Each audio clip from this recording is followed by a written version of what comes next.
เจ้านี่ละเอาได้คันเกินนั้นแล้วก็มาเอาคือกัน เอาแล้วเอาลูก บ่มีตู้ สิ ขาย บ ต่อ ห้าล้านใช่ เอามือนำลูกก็ได้ขอพร้อมเดียวกันลูกก็ได้ แล้วเงินตู้ก่อนก็รอ ลูก ว่า พัง เมีย แผ ตู้ ด ขาย กับ ต่อ เมียข่อยเจ้าเว้น บอก บ่ โชว์คันเราจะโชว์นี่โชว์ได้บ่ส่วนละบ่มือเฮือนนั่นน่ะลูกหลานเราหลายแล้วจะโชว์ได้ประตูภาย เราจะชูนี่บ่ได้ดอกเขาบ่มีนา เขาบ่มีนาเนาะประตูภายมี เจ้า นา บ่ เนาะ เท่าเลยเฮ็ดหยังบ่ได้แม่นบ่ล่ะ แม่น แม่ เนาะ คันเจ้าบ่เท่านั้นเฮ็ดเวียกเฮ็ดงานเหตุการณ์นั้น โชว์ได้เนาะ อันนั้นเขาอยู่พุ่มเขาอยู่ได้อันสิเพิ่นเมื่อนอนว่าเจ้าไปเหตุการณ์เด้อว่าเขาก็บ่เอาแล้วเนาะ คืออยู่เฮือนเขาเองนี่เนาะพ่อใหญ่ คันอยู่เฮือนเฮาเองนี่นาเฮามีแม่นบ่ โด ล่ะ ยโดย เฮาเฮ็ดบ่ได้ประจ้างเอา จาง โดย หาง ค่อย จาง มันใครล่ะบ่ แม่น ข่อยก็เฮ็ดบ่ได้ข่อยก็ดี แต่ผู้ว่านผู้ข่อยก็ยังจ้างเขาว่านนั้นเข้าข่อยก็จ้างเขา อืม เฮ็ดได้ฉันชู้เขานำบ่ได้เขาก็บ่มีนาคือกัน อืม หั่นข่อยว่าเจ้าไปเอา พังหยัง ไอ้ฮีดมันขี้ได้ ได้ มันขี้ร้ายบ่งามจำข่อยชับ เจ้าเจ้าซ้ำเฮ้ยแล้วบ่เอา ก็บ่ว่าดอกก็เอายอดมันนั่นแล้วเอา ยอดมันน่ะมันขี้ได้บ่เป็นตาแล้วบ่เอา โอ้ยพักจบขี้ร้ายก็เอาแต่ยอดมันเด็ดเอาเพราะนั่นน่ะ ระยะมาคิดอะไรมายังมือไปกินนะ มันก็ตามแล้ว อืม คักแล้วพ่อใหญ่เนาะ ก็ขี้ร้ายเรา ไปเว้า โอ้ให้คำไวแจ้งไวเด้อมันฮอดวันศุกร์ไวๆอย่าไปล่ะ ยังใจห่อนกว่าตู้ก่อนเลย ผู้ละล่าง เขาจะไป ด้อ รับตัวพายเลย คันหมู่เจ้าผู้ละล่างน่ะมือค่อยมาเฮ็ดงานอยู่นี่แล้วบ่ช่วยก็ได้ช่วยอยู่หั่นก็ได้ อืม เด้อ ผู้ละล่างผู้ละแก๊สแล้วเนาะ ผู้ละแก๊สแปลว่าเฮ็ดอยู่หั่นแล้วน่ะบัดค่อยเฮ็ดผู้แขนนี่อยู่น้ำข่อยนี่บ่ช่วยก็ได้ข้อย กินยังพ่อใหญ่ผูกแขนกินงัวพ่อใหญ่ผูกแขนอยู่พี่ขางัวว่าผูกแขนอยู่พี่ฮะ ขวางัวแล้ว ยันว่าขาไก่ฮะ บ่แล้วข่าวงัวเทั้งตู้เทั้งหยังแล้วค่อยเอามานี่ โย่ ระวงสามัคคีกับมาแล้วเนาะ ระบบ เอาเปิดตัวเฮาสิถ่ายคลิปบ่ได้แล้วเสียงตูดังมันติดลิขสิทธิ์นะพ่อใหญ่อย่าพาเปิดได้ผมถ่ายเนาะ เจ้าเวลาเจ้าถ่ายเจ้าก็ถ่ายเวลาสงบ เนาะ เวลาผูกแขนบ่หรือหยังเขาก็เปิดตู้บ่เขาให้เขาเช้าเจ้าก่อนเจ้าก็ถ่ายเอาพวกมันแม่นแล้วว่ะ เป็นยามม่วนกับม้วนเนาะเวลาถ่ายงานถ่าย มันเริ่มแล้วบัดนี้บ่จังเปิดตู้บัดนี้ อาสารวันเกี่ยวกันเนาะพ่อใหญ่ โอ้จักชันวันจักกันเมืองคงเชโดนบ่จักเลย แม่ เนาะจักชวันจัก จากสารวันใบฮีก็ไปจักนะ เที่ยวกันนั่น มีได้สารวันใบฮีพ่อใหญ่จะได้ยินบ่ คักหมอรออยู่นะมันห่มดีตู้เนาะอยู่นี่ มันสิตัวนี้แล้วมันสิเกะกะห้ามได้บ่พ่อใหญ่ตัวนี้ มีหยัง แต่นี้มันบ่เกะกะว่ามัน จะเป็นบ่นั่งเด้อแล้ว ไอ้ นี่ กา นะ หยัง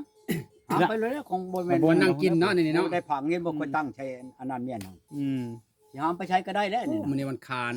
พุธพฤหัสศุกร์เอ้า ชามือบ่ คานพุธพฤหัสศุกร์ ชามือที่สี่ มื้อที่สี่ อืม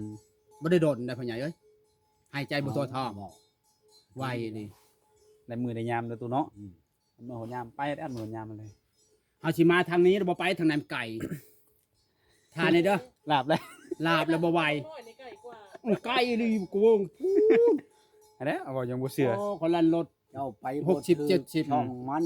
ไก่นี่พญาโคง เจ้าไป นี่ ถึกช่องมันสิไก่เพียงเท่านั้นแหละไก่กว่าทางนี้ เพิ่นไปตาม ฮะ ทางยางเลยเด้เพิ่นบ่ได้ลัดบ่ได้ เจ้า โค้ง อ มา อกมาแต่หันแม่นบ่ออกมาแต่เจ้า โค้งทางยาง บ้านเจ้า เลย นี่ ไก่ มาใช้บ้านเราแม่นบ่เขาจะบอกเจ้าบ่เข้าบ้านเรานี่ก็ดี ตัดมาใช้พังเฮงนี่ ใน ตัด เชื่อง ลัดใช้กกตานออกปลาไหลพุ่นออกฮอดก่อนหมู่ข่อยนี่ เขาจะลงทางพ่อใหญ่ เพิ่นบ่ มัน จาก ทางหลายโพด โอ้ย มันทางลายบอลนี่ได้มันลงทางจนทันบ่ไท ทั ย ก คลิป แล้วบ่ทำไผนั่น ไปผู้ พอ เดียว ที่ บ่ ไปใช้หันชันใช้ทางเขาก็บอกแล้วเนาะ เห็นบอกคอยจะตีปากกันไผก็ไปคือนั่นน่ะถามนั่นเป็นหยังเจ้าเป็นผู้ขับรถ โดยๆ จักไผก็บักกระตุก ๆทำไปใช่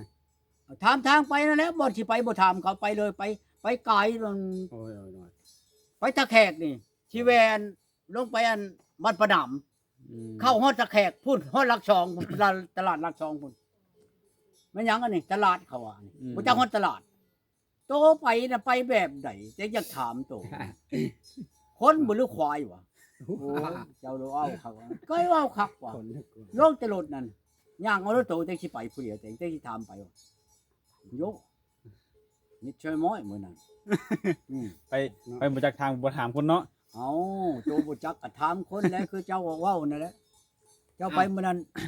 แล้วขับรถเจ้าช้อนบ่ไปน้องกันบ่พี่ใหญ่ รถค่อยนี่ค่อยช้อน โอ้แล้ว มั มัน น ขับ ขับ ไปเลย อืม บ่ได้ถามคน ขี่แต่เพิ่นหูทางเลยเนาะไป คิด เล ว่าเพิ่น ย รู้ทางเจ้าดิ คือเมียคอยในนั้นนี่เป็นขับรถขับเข้าเมืองบ่ได้ อ้าว คันขับเข้าป่าเข้าดงเข้า แบบนั้นบ่ขับทางนี้ได้วะพ่อใหญ่แล้วทางดำระยานรถลายวะ อันนั้นแหละจังว่าขับเข้าเมืองบ่ได้นั่น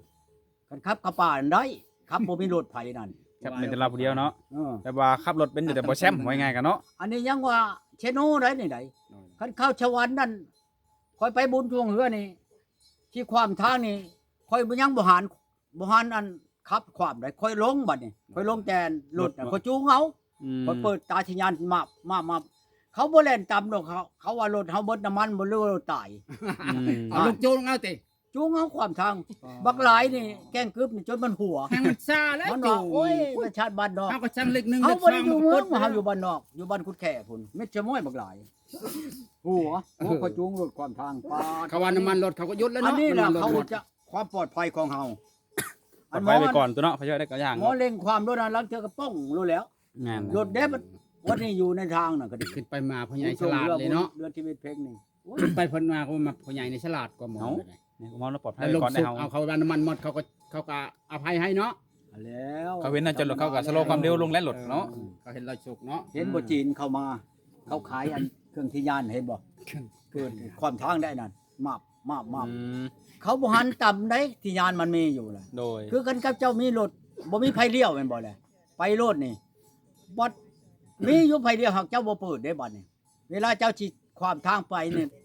บ่มีไผเลี้ยวนี่เปิดนี่บัดตำรวจเข้ามาหมอนั่นมาตำนี่มันว่าเจ้าบ่ได้เปิดไผเลี้ยวเพราะว่าเจ้าบ่เลี้ยว บ่ฮู้เนาะบ่ฮู้จักสิเดียวง่ายกันเนาะ อย่างชั้นใดเรื่อง คันว่าเปิด หมอนั้น ในหู ผิดแห่งหมอบ่เปิดกันเปิดไผน่ะ อืม อย่างชั้นใดเห็นบ่มันสิช่วงกันเขาก็เปิดไผคอทาง โดย แต่ละคนน่ะในนั่นดอก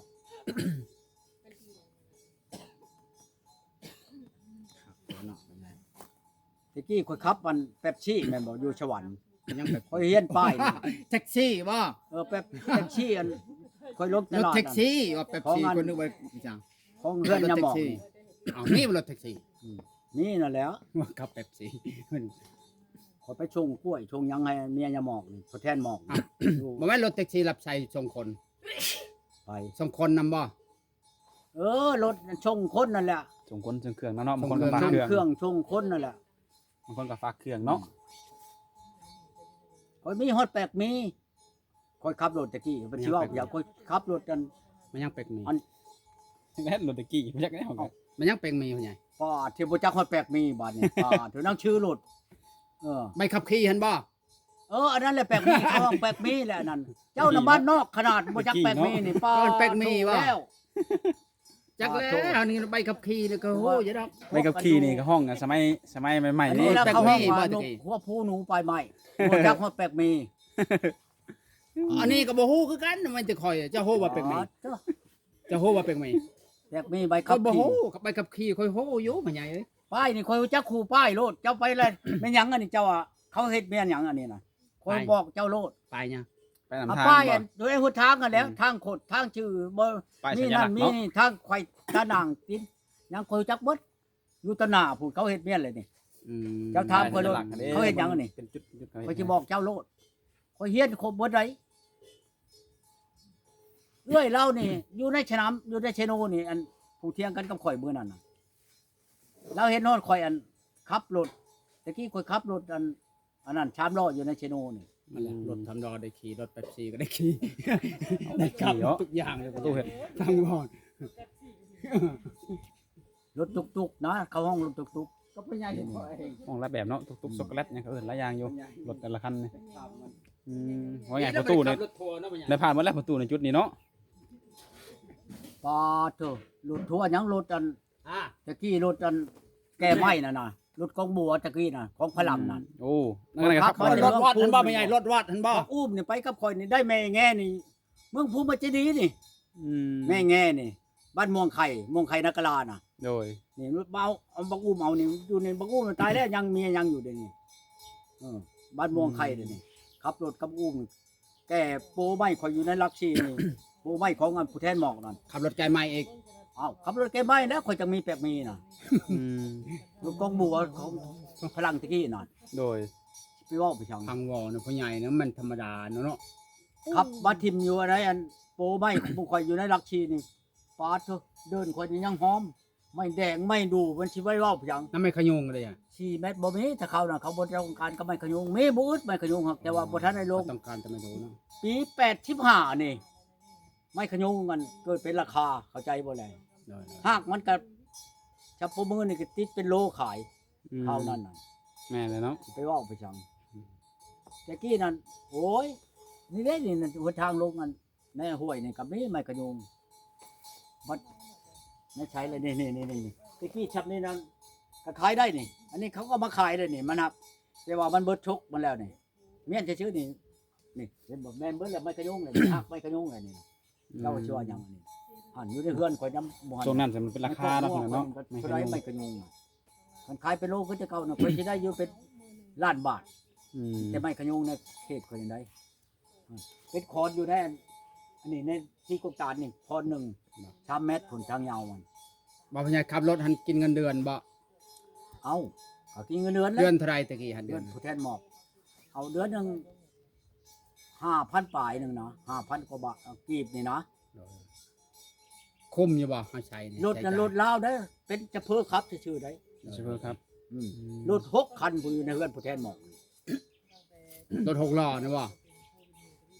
รถ600และรถโอ้ยรถตะกี้ ตะกี้รถโหนแหลมๆมาพ่อใหญ่ รถหัวลำแรงน่ะ ตะกี้รถจากห้องรถกองบัวทีนี้บ่มีฮอตแหนบมันนี่ในรถนั่นน่ะ จะไปใส่แล้วเนี่ยเนาะ ไปอยู่ใช้ บ่มีว่ารถอันนั้นแบบนั้น บ่มีค่อยหาก็บ่เห็น เออ ของรถพลังแต่ข้าวนั่น เนาะ ข้าวพลัง รถลุมทหารพลังมันว่า โอ้ย รถชีไปจังพ่อใหญ่สีเขียวบ่ตะกี้ฮะ บ่เชงเอาแป๊กมีมันนี่มันสิไปเว้าแล้วจ้างให้คอยเบิดจักหลายปานใด6,500เงินนั้นเวียงจันทน์ โดย ผู้อันชี้ชว่างวงนี่ผู้เงินน่ะ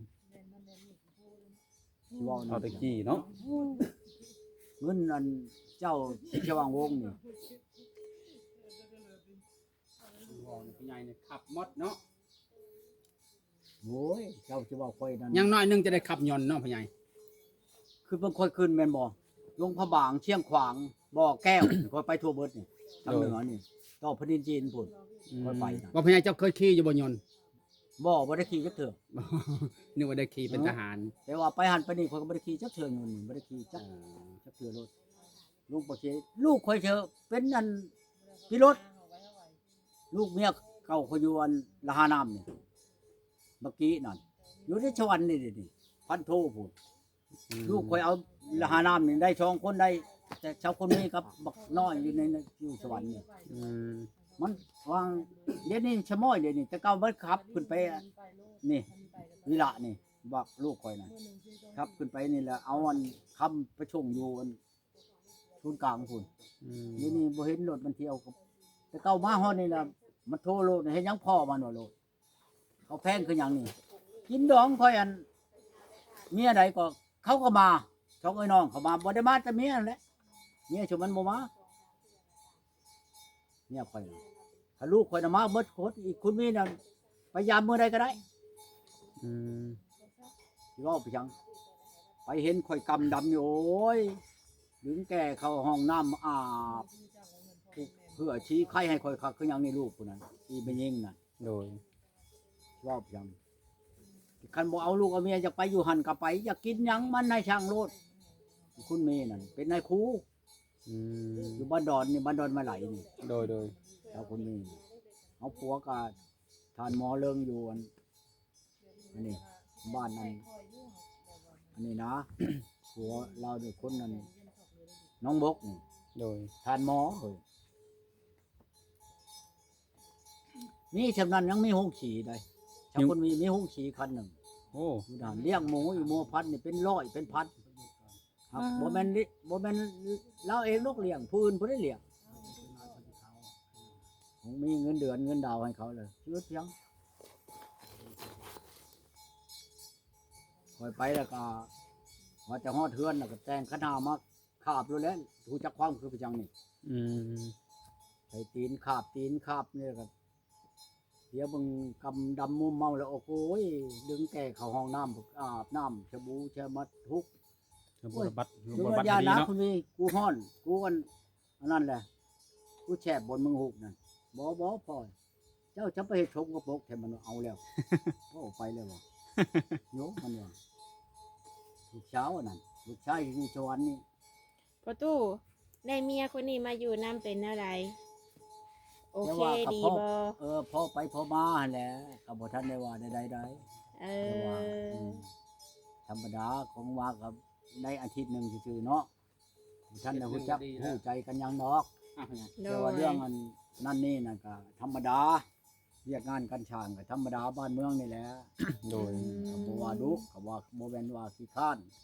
โด ธรรม ย ดา การ ดีงามเนาะ จาได้อพ่อใหญ่การเว้ากันจาเป็นอะไรพ่อใหญ่กับเมียที่หลายคน ธรรมดา ธรรมดาวะ บ่แม่นขี้ยานขี้ยูขี้ยานชันที่ก็บ่ ยันว่าเข่งปันเชือกวาวบ่ได้เข่งปานใดวะ บ่แล้วโอ้ยเข่งบ่อยู่เฮิบปานนี้น้ำข่อยดอกแล้วไปเข่งคือเชือกว่าวนั่นอืม โดยบ่เหงาคือแต่เก่าเลยเนาะตู่เนาะ ก็ว่าในนั้นก็ว่าแม่น เนาะ บ่เหงาก็แม่นธรร เมื่อ ม ก่ ดา อนอยู่ เนาะ ผู้เดียวได้ เฮา เนาะ มีผู้อยู่ผู้เว้าผู้จานำเลยก็ใครจักหน้อย โดย ใครก็เฮาบ่มีหยัง โด แม่ ย นเนาะใครกว่าอยู่ผู้เดียวไงกันเนาะ อืม ไผเห็นเดียวหลังบ่เห็นหมู่แล้วมันก็คิดแล้วเนาะคนเฮามันก็หลายแนวคิดได้ โดย อยู่ผู้เดียวนี่ครับเพิ่นยังเว้าเด้โบราณเพิ่นเว้าอยู่อันผู้เดียวนั้นวางแนวคิดอยู่หัวมิตรระวังวาจา โดย ในจังหวะนั้นมันวางอยู่นั่นแหละแนว อืม เว้าแนวว่าเฮาแล้วแต่ว่าหากแต่ว่าเรื่องแต่เอากันมานี่ก็บ่ทันได้มีความผิดพลาดจังนั้น จักเทื่อดอก ยังบ่ให้เครียดกัน เจ้า เนาะ ก็ยังเกียมข่อยก็ยังเกียมเจ้า โอ้ ที่ใด อาทิตย์กว่าแล้วเนาะ ก็มันเถิงไปแล้วก็เป็นปีช่องปีมันก็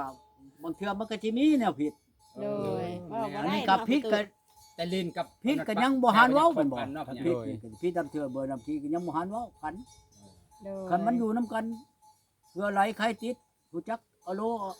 กันแล้วน่ะมันคันเว้าถูกก็เป็นผิดก็มีบางคน โดย อันนี้เว้าผิดก็ยังเป็นถูกอยู่เพราะว่ามันใหม่เด้ ใหม่เนาะ ก็ไม่ เพ ประ ราะ มา ว่า ณ หยัง นานพ่อใหญ่ บ่เจ้าว่าข่อยของอันนี้น่ะอยากสิไปถามว่าเป็นอะไรผู้นี้น่ะใครกว่าผู้นั้นบ่ก็ยังบ่ทันเว้า โดยโดย ผู้นั้นใครกว่าผู้นี้บ่ทันเว้าบ่คืออีนายโฮม โดย อีนายโฮมนั่นเอาหมอชอนนั่นแหละหมอคำไผอันแล้วถามมันบ่โทรถามอีนายโฮม โดย แต่เว้าทางชิปนี่โลดได้ชิปอันอีตาก้อนน่ะบ่ทำอีตาชอนนั่นเว้ากับข่อยนั่นข่อยสิบ่เว้าดีกับชั่วคนก็บ่เว้ากับเมียนี่ผู้ใดดีก็ดี โดย ข่อยบ่เว้าว่าอีนายโฮมนั่นชั่ว อยู่กันเป็นปีกันเนาะ อีนายโฮมน่ะบ่ดีข่อยก็บ่ได้เว่าอีนายโฮมน่ะเว้ากับข่อยก็ตาม ข่อยสิเฮ็ดเพียง โดย กับอีนายโฮมอันจะเฮ็ดหยังแล้วไปเฮ็ดแต่ข่อยบ่มักแท้ๆเฮ็ดแบบอีนายโฮมนั่นคันไผมักไปมันเอาเมียบ่นั่นบ่อันนี้ยังข่อยน่ะมันใจดีจะชำนาญไดบางคนยันอีนายโฮมหมุนปัดปูนอันเฮ็ดแบบอีนายโฮมนั่นแต่งบัดข่อยนี่แต่งบัดเอาไปเชิงบัดพูนพูนจักเชิงมาเชิง โยก โยไผมักในนั้นเจ้ามักบ่เอาเมีย บ่แล้ว เอาแม่ข่อยจะไปเชิงเมียเจ้า โดย ตัดคอเลยแล้วกับเมียคอยเห็นปะ ตัดคอเลย แล้ว ดิ มันมัก โดย มักแล้วมันก็เป็นในนั้นแหล้ว โดย เสียเงินไปจะให้หมูเชิง บ่ ก็ บ่มักหยังหรอกอีนะโฮมน่ะมักแนวเดียวนั่นน่ะ เออ ฉันบอกกับข่อยไผมักในนั้นน่ะเอาข่อยรู้จักอยู่ข่าวเดี๋ยวนี้ก็ดีบ่แม่นคนบ่จักอันผู้เคยเฮ็ดเคยอันนั่นกันน่ะพยายามในหลาน เออ บัดลูกหนีบัดหลานกับอันป้าพันนอนนำกัน โอ้เนาะแนวนั้นก็มี เทือกบ่ได้นั่น จังหวะให้พอดีเนาะ เออ ข่อยนำบ่ถือข่อยน่ะ ก็เคย ผู้อยู่เฮือนใกล้น่ะเว้าข่าวให้ข่อยฟังอยู่เฮาก็ตามมันเรื่องของเขาเนาะ โดยโดย เรื่องของหมาเทวดาบ่ต้องยุ่ง โดย ไผมักในนั้นก็หามันนะ โดย คือกันกับพบข่อยย่านข่อยตีอ้าวข่อยบ่ตีดอกตีเพียง เนาะ ตีมันก็มันตีหมู่ได้เงินใครละบ่ตีช้ำบ่พอหมู่ไปไม้ใหม่โหด ตีหมูเสียเงินนี่นะ เสียเงิน นั่นข่อยไหม้หัวนั่นแหละจะพบข่อยไปแล้วบ่มาเลยของตัวเฮ็ดผิดแล้วสิว่าจัง ประตูเมียคนนี้คนที่เท่าไหร่ประตู อันใด เมียผู้นี้ฮะคนที่เท่าไหร่ ชาว คนที่เช้าเดี๋ยวบอกป้าฮอดเช้าแล้วประตู ชาวแล้ว นับตรงรถก็ได้ฮัก เลื แต่ อกแล้วประตู แต่แต่งอลีอลอนั่น18เมีย แต่งนี่ ในชองเมียน่ะพันได้แต่งมันไปก่อน โอ้ ที่แต่งมา เด็ก 18คน 18 เมียนั่นบ้านปะนามนี่ เมืองบุรพาแข่งขมวนนี่ผู้หนึงอันนี้มาได้8มื้อบ่ทันได้ขอจำเมื่อก่อน เมื่อ อัน เนาะ นี้ก็บ่ได้กับเมียคือกันแล้วมาของเว้ากันกับพ่อแม่เขาเลย ปล่อยเพิ่นเป็นเมียแล้วเนาะ มาอยู่น้ำข่อยจะ8มื้อเลยเมียที่สองนี่แม่นอยู่อันบ้านนั้นมณฑมเชษฐมวก โดย อันนี้น่ะผู้เช้าบ่ทันได้เอาผัวจักเทื่อนี่น่ะ โอ้ ผู้นี้น่ะมาแล้วจังซี่ได้โลนชื่อนั้นชื่อโลน เออ ชื่อมันน่ะอีติ๊กวันนี้ โอ้ย วันที่ใช้ชื่อโลนนั้นมันเป็นเห่าในหัวนี่กินเนาะจนว่าที่ว่าแท้หัวป่ะนี่แท้ให้มันบ่ให้มีเห่าอะนะแล้วเขาว่าอีโลนอีหัวโลนหัวโลนโลนเลย โดย ได้ชื่อใหม่เลยเนาะ แล้วค่อยไปเมื่อนั้นหักแต่ว่าบัดเวลาค่อยเอาเนี่ยผมมันก็ยาวตกแอวพี่หรอก มันแต่ยังน้อยนะนี่ เอาเพิ่นแต่น้อยเพิ่นเนาะน้อยชื่อ บ้าน ที่ นี้ ไปที่มาชื่อคำว่าโลดนี่แหละ เมื่อนั้นค่อยไปแปลงอันไปปัวคน โดย อยู่ในบ้านนาทมนั่นแหละเขาอยู่ในเฮือนพ่อแหล่แล้วเขาไม่ทางไปจากชั้นเด้บัดนี้เขาเลยย่างกายไปช่องเอ้ยน้องเขานั่น อืม เอาผู้เช้าบ่รู้อันผู้เฒ่าอันผู้ย่างอันในหนทางน่ะผู้แพทย์ปกหัวก็บ่ได้บ่เขาช่องเอ้ยน้องอันนั้นผู้แพทย์ปกหัวนั่นน่ะอันแม่ห้างลูกหนึงอันลูกมันแล้วว่าไปนํกันผู้หนึงน่ะผู้เช้าว่าทำบ่ทันผัวจักเทื่อว่าซั่นเอามานี้ข่อยว่า ห้องหยังเอาห้องหยังก็มาจะก่อนที่ว่ะเขาลงมาบัดนี้มาแล้วเขาขึ้นมาหอเดือนเขาก็นั่งมานี่ล่ะมึงเจ้าเคยกินอยู่บ่ต้มไก่เอาเขาเคยกินแล้วก็เคยกินแล้วทากิน เขายังต้มไก่อยู่เรือนครัวนี่ โดย ทากระทาแล้วแล้วเขาก็ทากินต้มไก่กินต้มไก่ต้มนั่นแล้วก็ถามเจ้าเอาผัวแล้วบ่ทันเอาผัวจะเถือกข่อยน่ะผู้นี้แล้วผู้นี้น่ะผัวได้ลูกหนึงเอาป้ากันแล้วป้าแล้วป้าได้จะปีป้าได้3 ปีแล้ว โดย เป็นหยังจะกรณีป้ากันตีกันบ่หรือน่ะตีนั่นแหละผัวตีเรานี่ว่าซั่น มันจะป้าพอเล่าให้ป้าเป็นหยังตีกัน ตีตีหัว โอ้ยมันบ่ถือกันนี่แหละย้อนนั้นยานี่แหละว่าซั่นกินยาเสพติดแต่มาแหละตีกันกับเมียว่าซั่นเนาะกินข้าวยาแล้วค่อยสิเมื่อลิ้นเฮือนหมู่เจ้าได้บ่มาเมื่อก็เมื่อแล้วเขาอ่ะ อืม เมื่อลิ้นน้ำหมู่ค่อยละหมู่บ่แม่นว่ามีลูกมีเมียได้บ่ข่อยบ่มีเมียว่าเมื่อก็ได้ว่าเมื่อแล้วก็ดินเว้าล้มกันเขาก็หาน้ำหาในออกมาแล้วก็เขาก็หาชุบหน่อไม้มาชุบกินมัน โดย กินแกงชุบหน่อไม้ยาแล้วก็มันกันข่อยอยากได้เจ้าข่อยอยากเอาเมื่อนำมื้อนี้ได้บ่โยกจักแล้ว เจ้าจะบัดว่าเห็นแล้วเอามือรวมโลด ข่อยอยากได้เด้ถามพ่อข่อยพ่อข่อยให้เมื่อแล้วข่อยก็สิเมื่อน้ำมันว่าเจ้าเอาได้บ่ข่อยเอาได้มันว่าอันอีผู้ชาวนั่นบ่แม่นไม่ห้างได้ อืม กันเบิ่งงานงามเถิดอันอีไม่ห้างนั้นงามกว่ามันสูงก็สูงกว่ามันน่ะกดเตี้ย อืม น้อยๆก็ปอกอยู่ดอก โดย ออกไปว่าพ่อใหญ่พ่อเฒ่าพ่อใหญ่ก็แม่นพ่อเฒ่าก็แม่นว่าพ่ออยากได้ลูกชาวเจ้านี่ เมื่อนำมานี่เอาแล้วแต่แล้วอะเจ้าอยู่บ้านใดแล้วบอกบ้านบอกหยังเล่าแหละครับในเอาว่าถึงต้องก็เมื่อแล้วอ่ะแค่นสิเอามันไปขายได้แล้วอ่ะโอ้ยไผเคยขายคนว่ะเมื่อโลดว่ะเว้ากันทั้งนั้น อืม แต่เงาเครื่องแล้วใส่ถุงมันแล้วมันปุ๊บปั๊บขึ้นมาแล้วก็ซ่อนรถค่อยมาแหละ โดย มาฮอดบ้านรถมันยังไปย้ายงัวเนี่ยก็โอ้ยงัวเจ้า ไปย้ายควายก็บ่มีหวังให้ควายเจ้าเอาแล้วมันยังวันนี้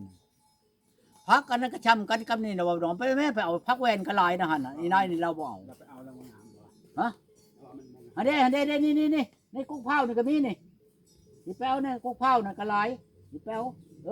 พักอีหินใหญ่บ่ประตูอันนี้ใบมันคือใหญ่คักแท้ พักอีใหญ่ เออ มันจะทำพักตกพุ่นเลยนะฮะในน้องนั่นแหละน้องในหุในหยานั่น แกงน้ำใหม่ต้องมีผักกินกับน้อยจนแซ่บ ฮะ